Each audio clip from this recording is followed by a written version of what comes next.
Hello, this is John Hart, and we'll be going over the paired t-test in Excel. Here's the data that I entered from the discussion. Student 1 entered these numbers, student 2 these numbers, and so on. The first two variables are what we will be using in the diet study. Variable A, or pre, before the diet treatment, and then variable B, post, after the diet treatment. And these three over here we will be using in a later unit for another scenario. So here's student numbers, and I have 26 students, so N is 26. Another quick way you can do this: left click, hold down the clicker, and then look over here in the bottom. Count as 26.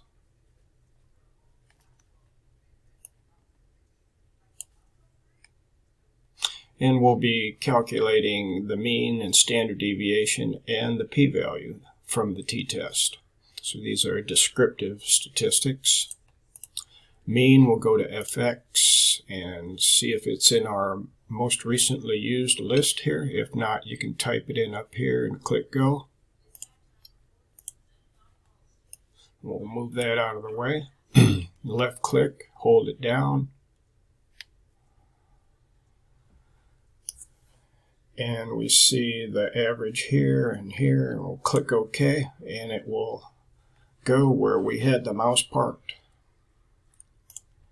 And now standard deviation for the same column, FX. And if you don't see it, type in STDEV. Here it is. Make sure you're starting with the first number, first row. And OK.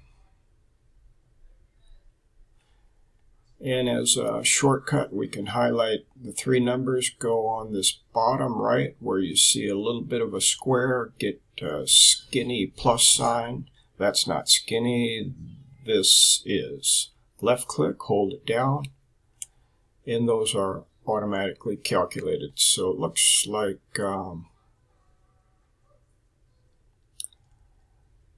it's going to work for these, but not the N. So we may have to do that separately. So it looks like Excel is thinking we want to add one each one, but we don't. So we'll do that separately. And actually, we should do it in the software because there might be some data missing. So to do that, doesn't look like there is, but to do that, we go to FX and count. We see that anywhere? No. So we type in count is what the term Excel uses. And left click.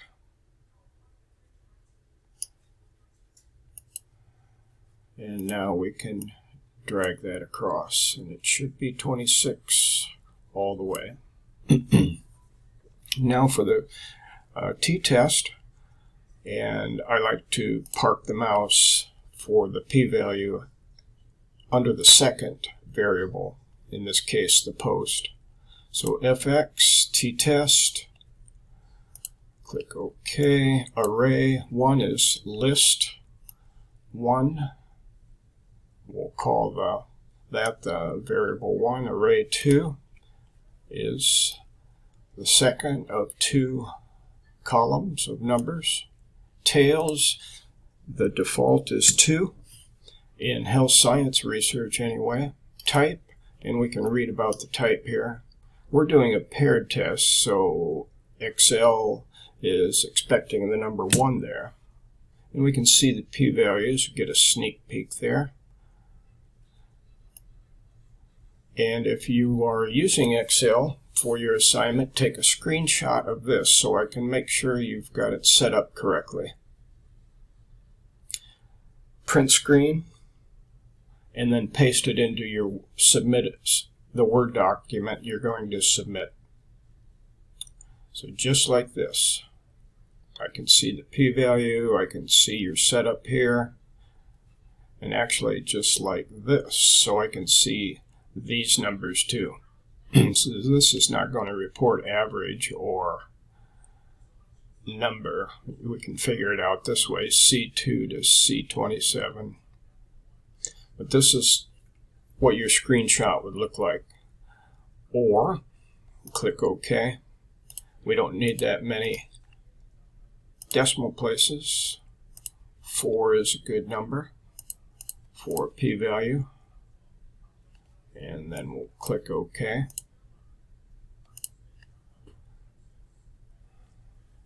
And then if you are not going to do the print screen shot of what I had previously, click on the p-value so I can see this up here, which is the same information that was in that dialog box. So I can see